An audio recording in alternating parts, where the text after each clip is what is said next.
The views and opinions expressed in this podcast are solely those of the host and do not reflect the opinions of any other individual named or featured unless explicitly indicated.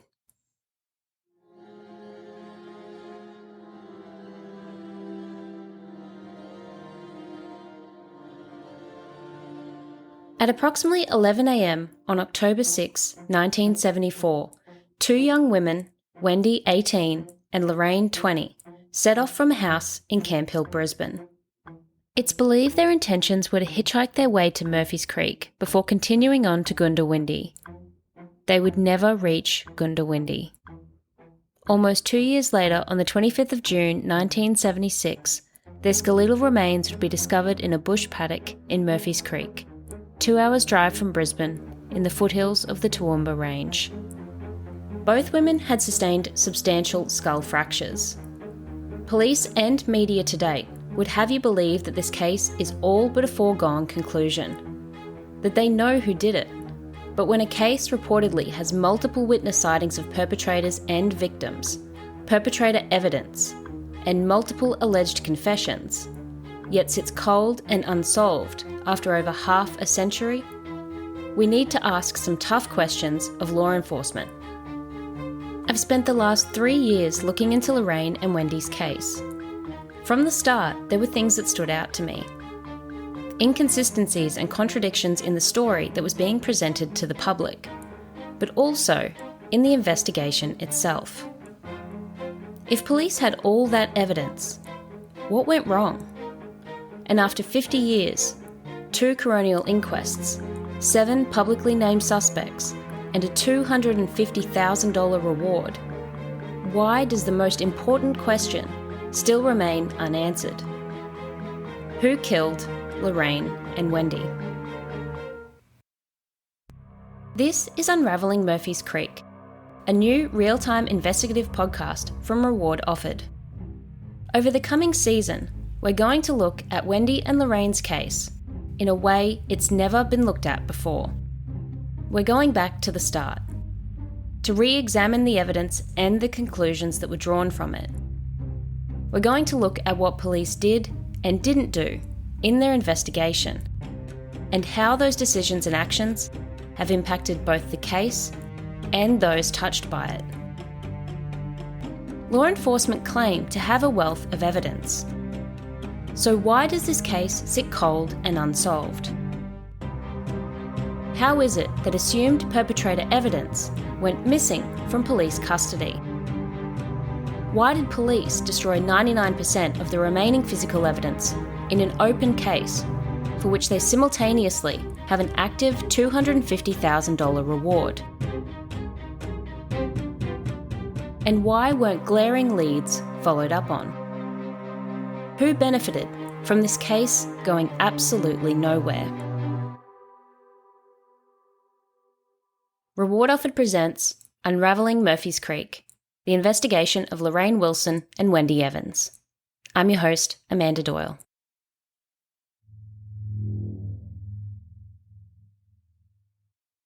I feel like I've woken up inside every true crime fan's fantasy. We've all sat there watching a documentary or listening to a podcast and wondered what it would be like to be those investigating, to be on the inside of a case, to know more. But there's also the side we don't consider in our fantasy. I know I didn't. And that's the humanity of it. These murders have caused irreparable damage for both Lorraine and Wendy's families, across generations. And who knows how long those ripples will be felt. Maybe indefinitely. Their deaths have meant entire arms of their family trees were lopped off before they ever even had the chance to grow. We like to think if we were ever unfortunate enough to have someone we love stolen from us, that law enforcement would stop at nothing to find those who did it.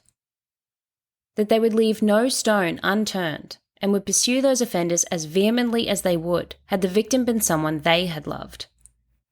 But the sad reality is, that doesn't always happen.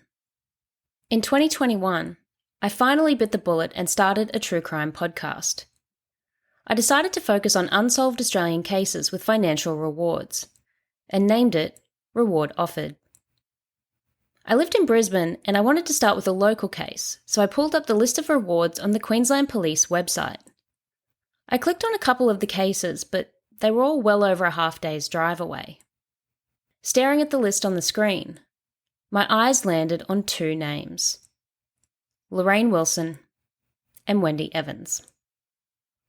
It sounds dramatic, but the truth is, my whole life changed when I clicked on that link. It took me to the digital reward poster for the case. It listed a $250,000 reward, an indemnity for any accomplices, and gave some brief details about the case. I was actually pretty shocked I'd never even heard of it, especially given they were found only a couple of hours away.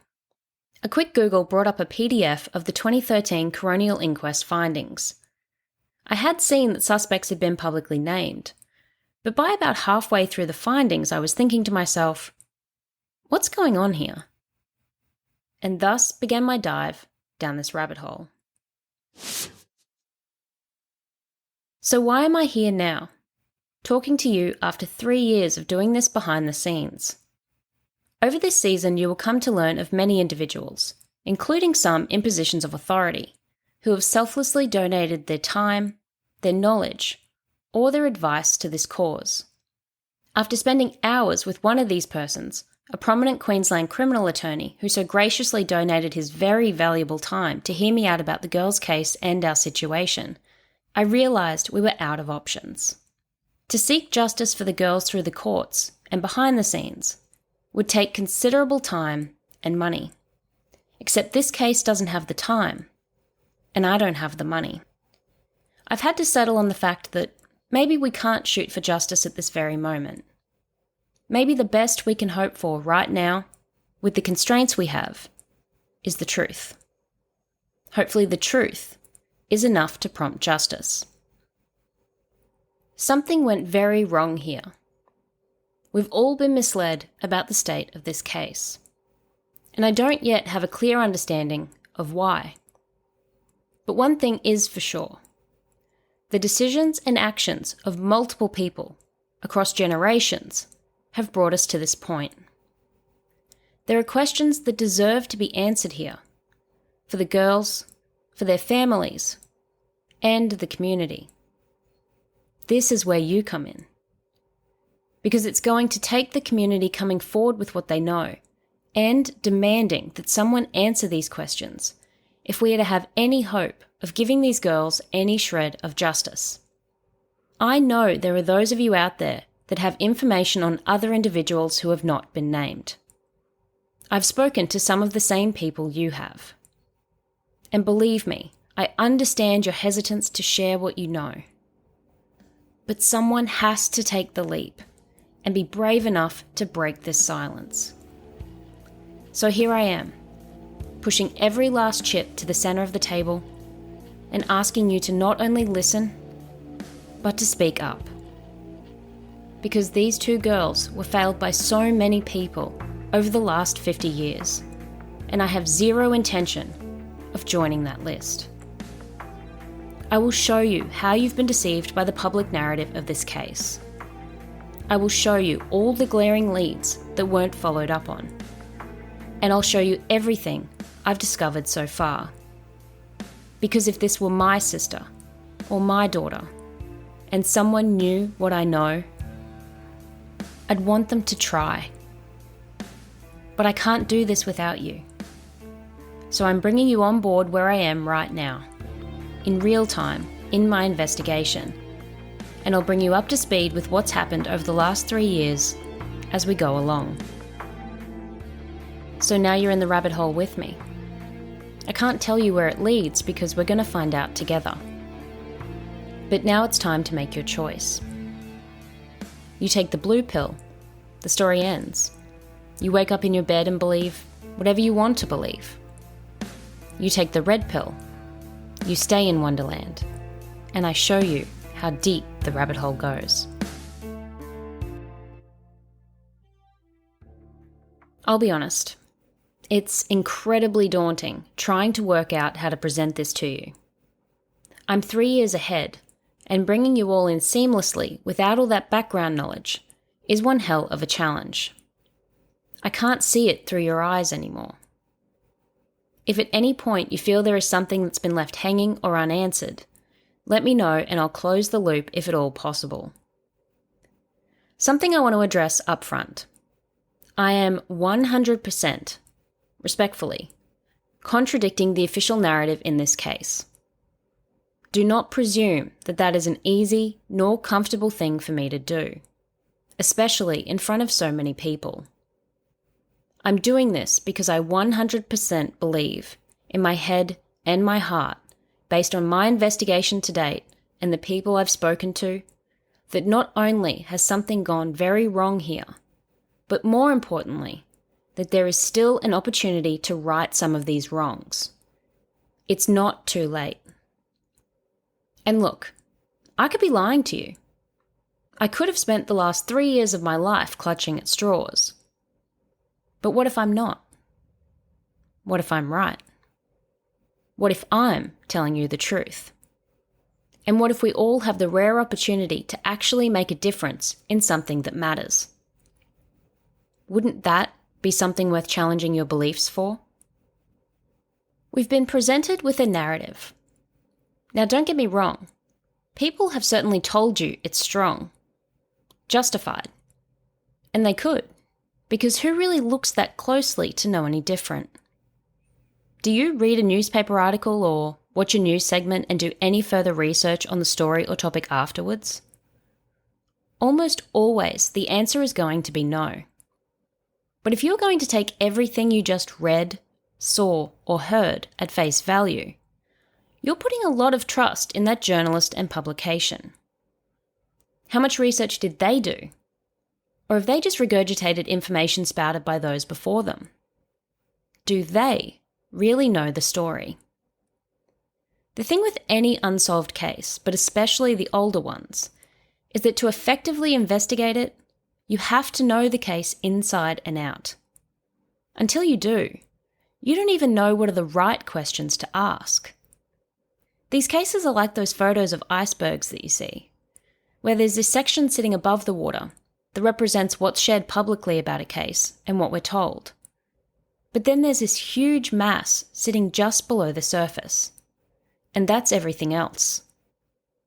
It's impossible to know just how big the hidden mass of any case is until you dive in and come face to face with it. Some are so big that you need to take a swim backwards to be able to take in the whole scope. But remember, icebergs melt from the bottom.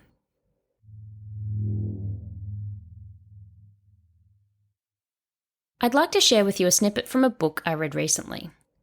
Quote, "While the initial police hiring process considers honesty and integrity as important traits, they may be even more critical for investigators to possess. Detectives are often faced with ethical decisions in the course of their work. Investigators possess a unique degree of control over the direction a case can turn. A case can be cleared or remain perpetually unsolved based on the decisions made by a detective." Unquote.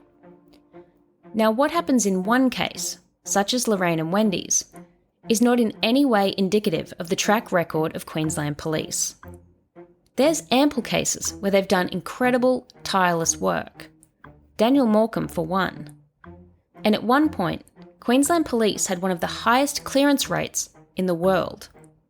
There is plenty of officers and detectives who go to work each day and do their jobs to the best of their ability and with complete integrity. But over the last several years, I've come to believe that at least some of the hands that have touched this case failed to live up to that standard. Some Australians listening will already have an opinion on this case. Probably a pretty firm one.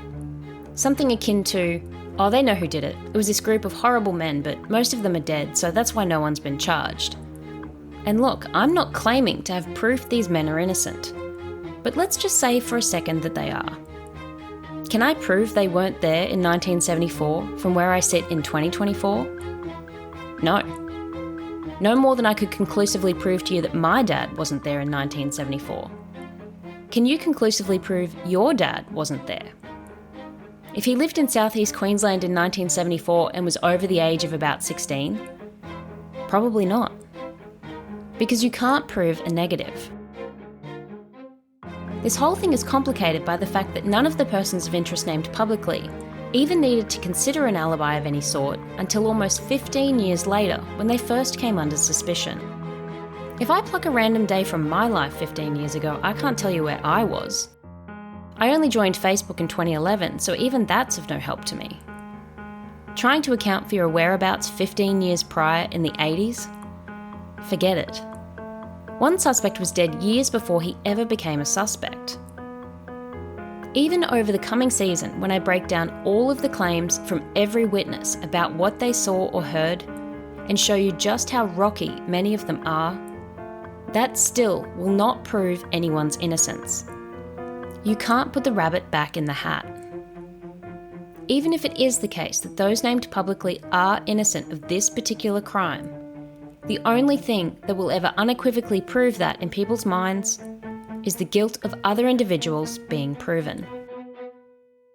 In 3 years, I have seen no irrefutable evidence that, in my opinion, meets any reasonable nor rational threshold for the suggestion that any of those persons of interest named were present at the murders of Lorraine and Wendy. And maybe that will change with evidence that comes to light through this podcast. But at this very moment, I am of the opinion that this pool of mostly dead men were nothing more than a convenient group of scapegoats. This podcast is about following the evidence wherever it leads. And if it does point to any of the publicly named persons of interest, I will tell you that. My only allegiance here is to Lorraine, Wendy, and the truth. My understanding of the coronial process through an inquest is that police in the lead-up will pick and choose what they wish to include in what is called the brief of evidence. It's a collection of documents presented to the coroner for their consideration, with which to make their findings. It basically sums up the police's best theory of the case. But it's important to note that not every document from the entire history of the case is included in that brief. A coroner is not considering all the evidence in a case, but merely that which is given to them. So if you're Queensland Police and your theory is that Wayne Hilton, amongst others, is guilty of this crime, I think we can all agree that you're going to include absolutely everything you have that points to his involvement. Therefore, the information from within the brief in Lorraine and Wendy's case, later summarised and presented by the state coroner in his findings, is the entirety of the pool of information used to justify the public labelling of a dead man as a murderer. Dead men tell no tales, but they also can't defend themselves. What happened might be legal, but that doesn't make it right. Think about a man in your own life for a minute.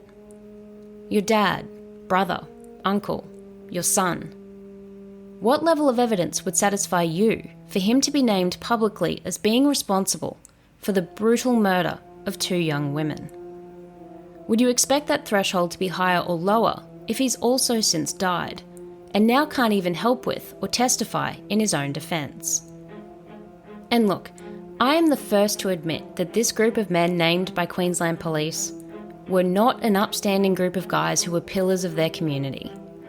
No one is claiming that. And I'm sure there's plenty of things all of them were guilty of. But we're smart enough to know that being guilty of any other crime, even multiple crimes, does not automatically mean you're guilty of this crime. As a longtime fan of true crime myself, I can honestly tell you that I can't think of another case I've ever come across that's more complicated than this one. Actually, complicated isn't the right word. Messy. I've never seen another case this messy. And because of this, there are several things we need to work through and keep in mind simultaneously as we move through the case together. We need to look at the timeline, the persons of interest and the evidence presented against them, the police investigation and the timeline of that, the coronial findings both from 1985 and 2013, and also the glaring leads that have never been followed up on. Yes, It has been 50 years since these two young women had their lives stolen from them. But do not for 1 minute think that that means that some form of justice is out of reach. Just weeks ago, 65-year-old Perry Carumbles was arrested in Rome, Italy, in connection with the 1977 murders of Susan Bartlett and Suzanne Armstrong in Victoria, the infamous double homicide dubbed the Easy Street Murders. Solved after 47 years. Now, Lorraine and Wendy's case is very different to Easy Street, but my point is that the passage of time itself is in no way indicative of the solvability of a case. After 50 years, there are of course witnesses who have died who we obviously won't be able to speak with, but we can still analyse what they had previously claimed. For those listening, and especially for those who are tied to this case who I'm yet to speak with, it's important that you understand the role of this podcast. This is not a tell-all. I'm not here to name and shame and expose every person involved for every little part they've played that's led this case to this point. Lots of people have played small parts in this. Sometimes we just find ourselves in situations we don't know how to get out of, especially if we feel pressured. I know there are those of you who have said things that were perhaps not the whole truth. And I suspect there is a couple of different possible explanations for why you might have done that. Some internal, some external. I understand that you may not want to admit those things publicly. And if you're upfront, I don't need to include you in these episodes. But I will be going through every last individual named in this case. Whether you're mentioned publicly or not rests entirely in your hands. This podcast has two goals, one of which is to crowdsource information. If you come forward with information first, then I don't need to publicly source it. You can reach me at rewardofferedpod@gmail.com. So where do we start? Let's take a look at the top of the iceberg, an overview of some of the important points on the timeline of the case. I've also included times when the detectives mentioned in the 2013 coronial findings became involved in the case. Now, we will look at things prior to this starting point at some stage, but for the moment, we're going to start on the day Wendy and Lorraine were last seen. The 6th of October, 1974. Lorraine and Wendy leave the home of Wendy's sister in Camp Hill, Brisbane. 6 days later, on the 12th of October 1974, the girls are reported missing. 2 years later, on the 25th of June 1976, the girls' remains are found in Murphy's Creek. 9 years later, on the 28th of November 1985, the first coronial inquest concludes in Toowoomba. Coroner J.D. Hogan conditionally closes the inquest, finding that despite a reward of $100,000 being offered on the 13th of July 1976 and press coverage of the case to date, that no fresh evidence has come forward about the deaths. He lists the police investigation as being, quote, at a standstill at this time, unquote. 1 year later, on the 7th of June 1986, Wayne Boogie Hilton dies in a motor vehicle accident at the age of 31. 2 years later, in 1988, Toowoomba detective Paul Rouge becomes involved in the case. Late 1980s, Wayne Hilton and others become suspects in the murders. We'll look at more definitive dates for this in upcoming episodes, but for the moment, the late 80s is when Wayne becomes a suspect. 2004. Then Detective Inspector Kerry Johnson from the Homicide Investigation Group is handed the case. 6 years later, in very early 2010, Queensland Police request a hearing with the Queensland Crime and Misconduct Commission, which I'll refer to throughout as the CMC. A few months later, in April, and 1 month prior to the commencement of the CMC hearing they requested, Queensland Police inexplicably destroy 99% of the remaining physical evidence in the case, all while their now $250,000 reward remains active. The next month, in May 2010, the CMC hearing commences. 2 years later, in 2012, Detective Senior Constable Christy Schmidt of the Homicide Investigation Unit is handed the case. August 2012.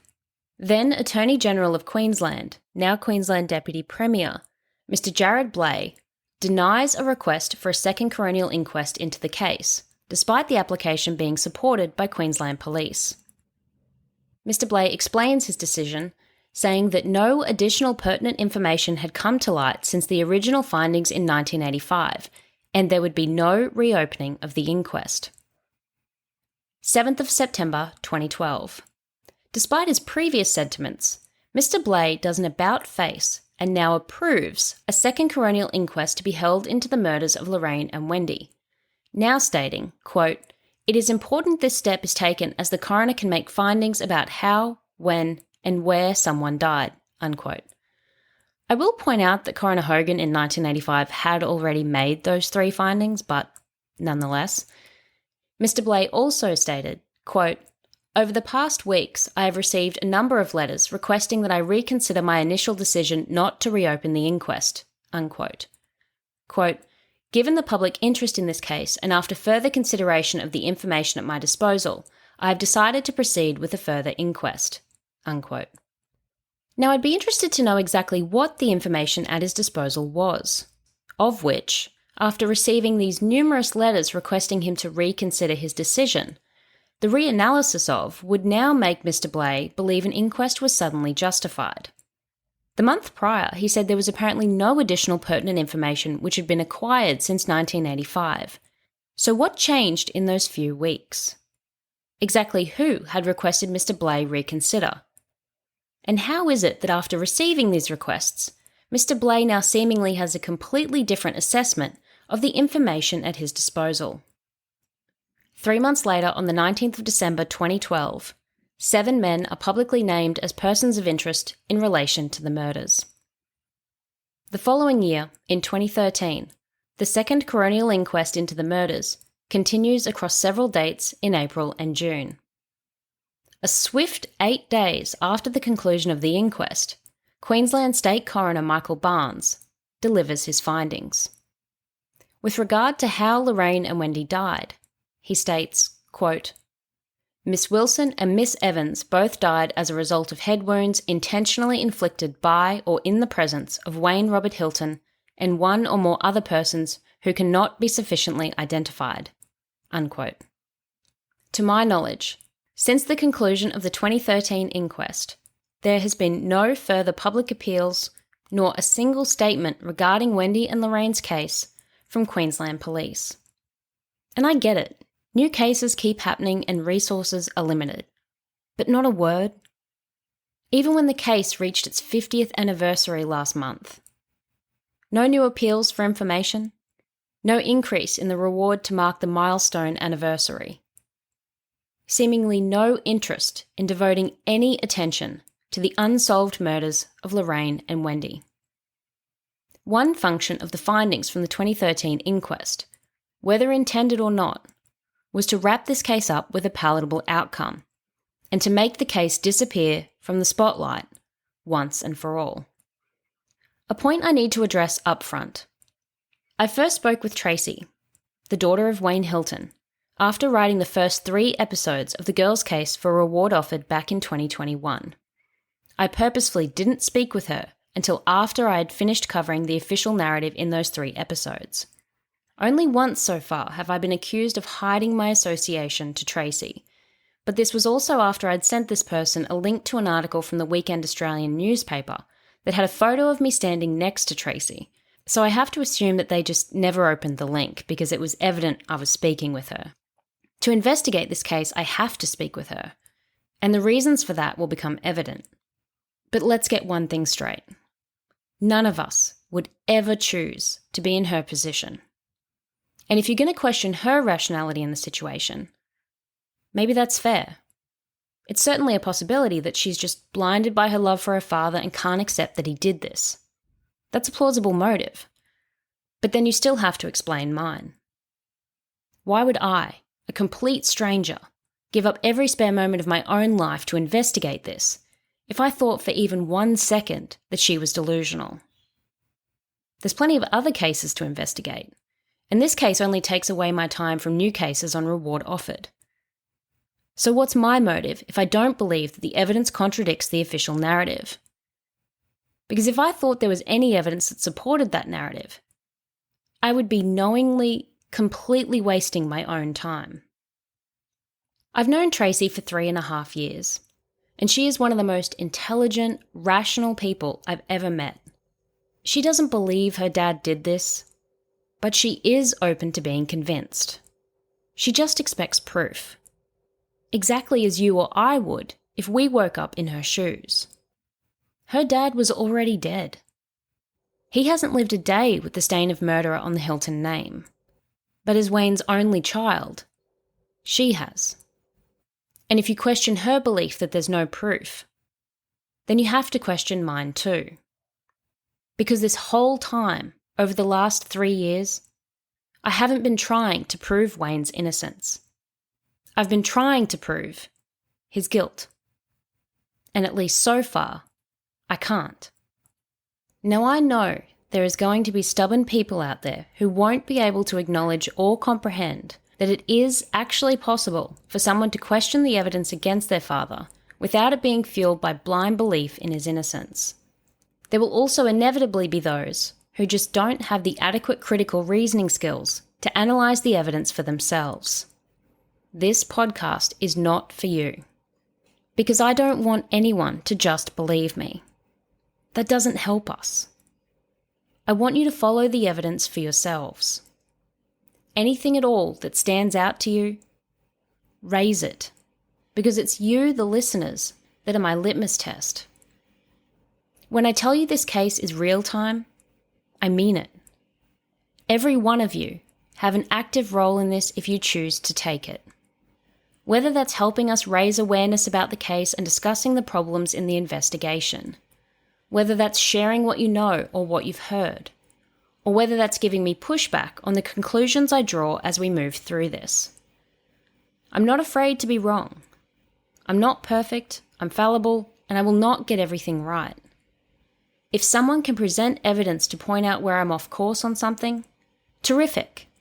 I'll adjust, and we'll all be closer to the truth. You and I are not just here to talk about Lorraine and Wendy's case. We're here to solve it. After looking into this case for so long, I have absolutely no explanation for the trajectory of the police investigation. It's like investigators put every possible lead up on a dartboard, started throwing, and somehow managed to miss every single one that might have actually contributed anything meaningful to the timeline or a motive.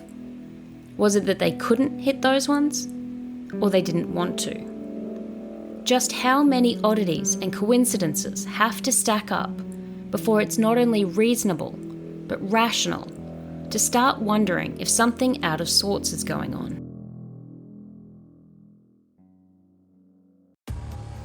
For example, police were told that Lorraine and Wendy had plans to stay in Murphy's Creek on the weekend they went missing.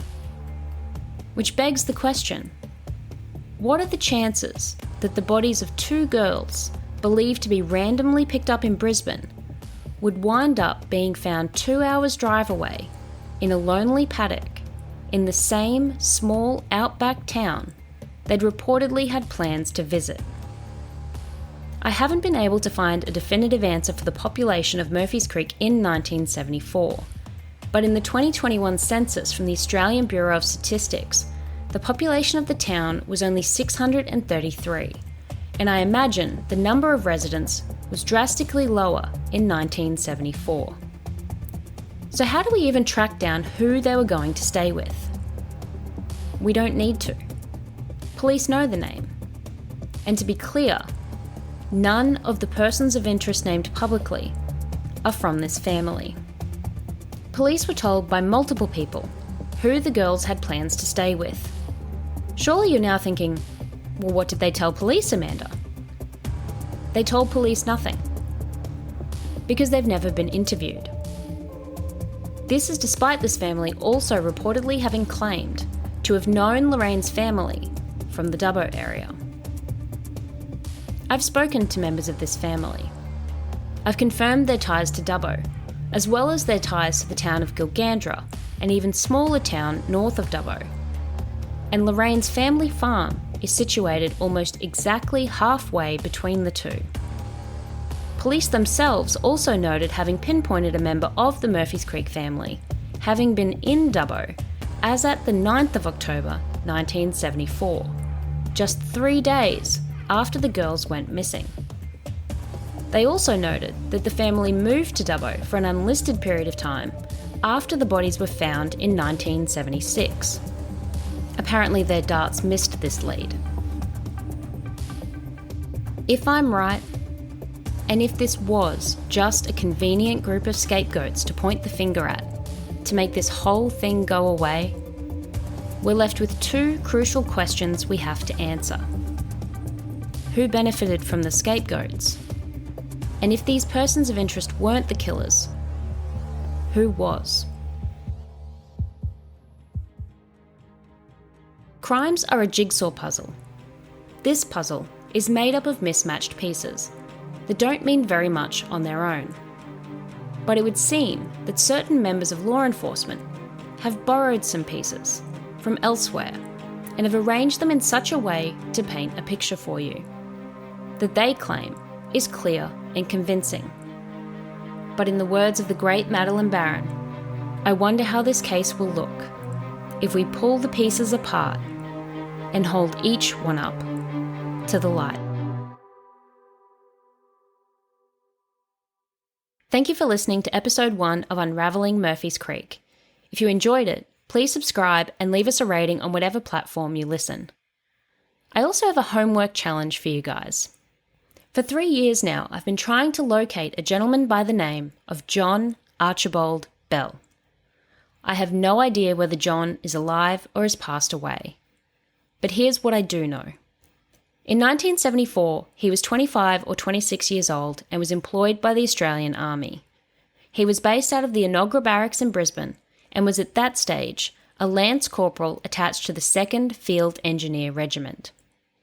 In 1977, John and his wife Tino, T-I-N-O, Irene Bell, who was a bar attendant, lived in Wanamo Street, Enoggera. I believe John was still in the Army as of 1990, but he may have been stationed in Canberra at that time. If you have any information about John Archibald Bell, please contact me. If you have any questions or if you have any information on the murders of Lorraine and Wendy, please reach out.